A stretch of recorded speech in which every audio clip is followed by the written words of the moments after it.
Bonjour à tous, c'est Olivier. Alors nous allons parler aujourd'hui d'oser prendre des risques. Tout au long de notre vie, des opportunités de faire de grandes choses s'offriront à nous. Des choses qui nous permettront de nous élever et de libérer le plein potentiel que le Seigneur a placé en nous pour faire de notre vie une belle œuvre. Seulement, et c'est humain, on peut facilement être intimidé et faire machine arrière. Et dans notre vie, eh bien, parfois nous devrons oser prendre des risques, sortir de notre zone de confort et faire un pas en avant. Et c'est vrai qu'il y a beaucoup de gens, eh bien, en définitive, qui ne sortent jamais de leur zone de confort, qui ne prennent jamais de risques, qui ne rentrent jamais vraiment dans l'œuvre dans laquelle ils sont supposés rentrer parce qu'ils sont intimidés devant l'ampleur de la tâche, ou ils ne pensent ne pas avoir les dons suffisants, ne pas être capables. Ils sont intimidés devant la somme de travail à réaliser. Ils ont peur de faire des mauvais choix, de se tromper, et puis bien finalement ils font machine arrière et ils ne font rien, ils restent dans le statu quo. À vrai dire, la seule chose dont nous avons besoin, c'est de savoir que le Seigneur Tout-Puissant souffle dans notre direction. Alors moi, je sais que pendant longtemps, je n'ai pas vécu vraiment à mon plein potentiel parce qu'en fin de compte, j'avais peur de me tromper et je me suis dit, si je fais de mauvais choix, etc., Dieu va être en colère contre moi. J'avais vaguement cette pensée que je devais tout faire parfaitement. Mais vous savez, on ne saura jamais exactement comment tout faire parfaitement. Moi, j'aimerais, si vous voulez, qu'un ange du ciel descende et me dise, eh bien Olivier, prends un papier, prends un crayon, voilà, je vais te noter, petit A, tu vas faire ci, petit B, tu vas faire ça. Non, c'est pas comme ça que les choses se passent. Moi, j'aimerais que le Seigneur lui-même se révèle au cours d'une vision et me dise exactement comment je dois faire. Mais c'est pas comme ça que ça se passe. Ce qu'il faut, c'est écouter la petite voix intérieure et savoir dans quelle direction le Seigneur vous parle. Alors, évidemment, ça peut arriver aussi qu'on reçoive de réelles prophéties, mais c'est avant tout en écoutant notre cœur que l'on prend conscience de la volonté de Dieu pour notre vie. Et quoi qu'il en soit, eh bien, il faut sortir de notre barque et oser prendre des risques. Il faut sortir de notre zone de confort. Alors moi, pendant des années, comme je vous ai dit, je n'ai pas libéré mon plein potentiel parce qu'en fin de compte, j'avais peur de faire de mauvais choix.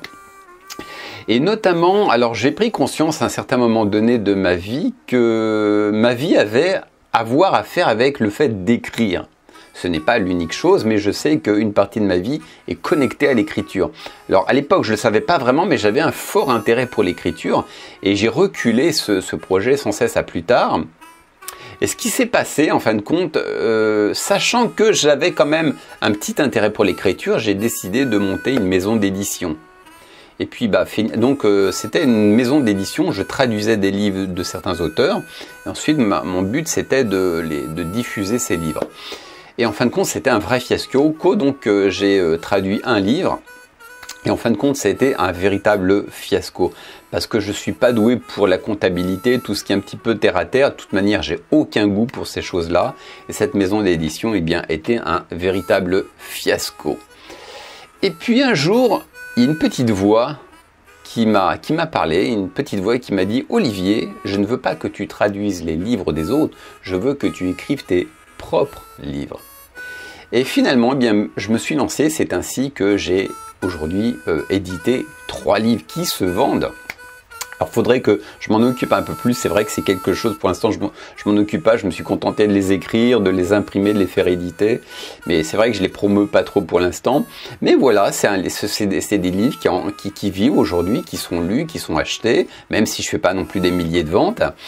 Mais j'ai pris conscience ce jour-là que, eh bien, la volonté de Dieu était en partie connectée avec le fait que j'écrive des bouquins, des enseignements. Et jusqu'à présent, les choses ne marchaient pas dans ma vie parce que j'avais peur de me tromper. Et la peur de se tromper, de faire de mauvais choix, c'est ce qui ralentit beaucoup de personnes. Aussi longtemps que vous serez paralysé par la peur de vous tromper, eh bien, vous ne prendrez jamais conscience de ce que Dieu veut pour vous. C'est un pas l'un après l'autre que vous prenez conscience, au contraire, de ce que Dieu veut pour votre vie. C'est au fur et à mesure que vous avancez, que vous prenez des décisions, que la volonté de Dieu va se préciser. Et moi, eh bien, qu'est-ce qui se passe? Pendant des années, j'ai pas pris de décision. Et c'est la raison pour laquelle ma vie n'a pas avancé. Et puis finalement, un jour, j'ai fait un choix, je me suis dit, tiens, je vais monter une maison d'édition. Même si ce n'était pas la volonté parfaite de Dieu, il fallait que je passe par là pour prendre conscience au moins que la volonté de Dieu, ce n'était pas que je traduise les livres des autres, mais que j'écrive mes propres livres. Donc si j'étais resté à rien faire par peur de me tromper, je ne me serais pas trompé, certes, mais je n'aurais pas pris conscience de ce pourquoi je n'étais pas fait et de ce pourquoi j'étais fait. Donc il ne faut pas hésiter à prendre de risques, parce que aussi longtemps que vous ne prendrez pas de risques, vous ne prendrez pas conscience de qui vous êtes et de qui vous n'êtes pas. C'est lorsque vous êtes confronté à la réalité des situations que vous prenez conscience des dons qui sont en vous et des dons qui ne sont pas en vous. Donc voilà, c'est comme ça, prenez des risques. Vous savez, Dieu a donné à Abraham de quitter sa famille et sa patrie. C'était la seule indication qu'il avait de Dieu. Il va vers le pays que je te montrerai. Mais Abraham n'avait pas tous les éléments. Il a marché sur une seule parole. Et c'est au fur et à mesure qu'il obéissait à Dieu que Dieu lui en a dit plus au sujet de sa destinée, de ce que le Seigneur attendait de lui. Mais ça commençait par une instruction. Vous n'avez pas besoin de connaître tout le plan de Dieu pour votre vie à l'avance, mais juste d'obéir déjà à une parole. C'est comme Pierre qui a dit, Seigneur, sur cette parole, je vais t'obéir. Vous n'avez pas besoin que Dieu vous donne tous les détails sur 20 ans, sur 30 ans, mais c'est au fur et à mesure que vous vous mettez en route que la volonté de Dieu va se préciser pour votre vie. Ça marche toujours un pas l'un après l'autre. De toute manière, vous savez, c'est pas grave si vous vous trompez, parce que Dieu regarde plus à votre cœur qui veut bien faire qu'à l'exactitude de votre voix. Qu'à l'exactitude, oui, c'est ça, de vos voix. Vous ferez quelques erreurs en cours de route, mais c'est pas grave. Juste commencez avec une instruction et sur cette instruction, mettez-vous à l'action. Et c'est au fur et à mesure que vous allez en quelque sorte vous professionnaliser. Vous allez apprendre de vos erreurs aussi. Donc il faut faire des erreurs. Les erreurs ont une volonté pédagogique. De toute manière, si vous êtes sincère, Dieu fera en sorte que le peu de choses, le peu de ressources que vous avez, Dieu va en faire quelque chose de très puissant. David n'avait aucune formation militaire, la seule chose qu'il avait pour lui, c'était sa volonté de servir Dieu. Et lorsque l'opportunité s'est offerte à lui de confronter Goliath, il a pris une pierre et d'une seule pierre, il a abattu Goliath. Dieu a fait en sorte qu'avec sa toute petite pierre, eh bien, il puisse vaincre Goliath. Donc David n'avait pas un équipement militaire, il n'avait pas d'expérience, mais il avait juste sa sincérité avec lui. Et du peu qu'il avait, eh bien, Dieu en a fait une ressource extrêmement puissante. Voilà, il y a quelqu'un qui disait, d'ailleurs, les bateaux sont très confortables dans un port, mais les bateaux n'ont pas été créés pour passer toute leur vie dans un port. Les bateaux ont été faits pour naviguer, pas pour séjourner éternellement dans un port. Voilà.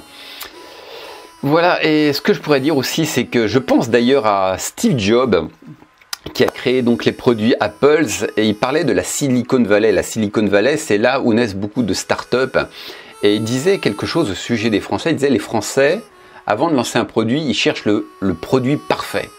Ils veulent créer la campagne de pub parfaite. Et ils ne bougent pas tant que tout n'est pas parfait. Mais il disait, nous, les Américains, dans la Silicon Valley, c'est pas du tout comme ça que ça se passe. On crée un produit qui n'est pas parfait et on le confronte tout de suite à la réalité du terrain. On teste des produits qui ne sont pas parfaits, on voit comment les gens réagissent, on voit le feedback, qu'est-ce que les gens veulent voir améliorer dans ce produit, et on s'adapte au fur et à mesure. On lance des produits qui ne sont pas parfaits. Vous prenez Apple, les premiers Apple, ce n'étaient pas des ordinateurs parfaits. Ils n'ont pas attendu que Steve Jobs n'a pas attendu d'avoir la technologie parfaite, les ordinateurs parfaits pour les commercialiser.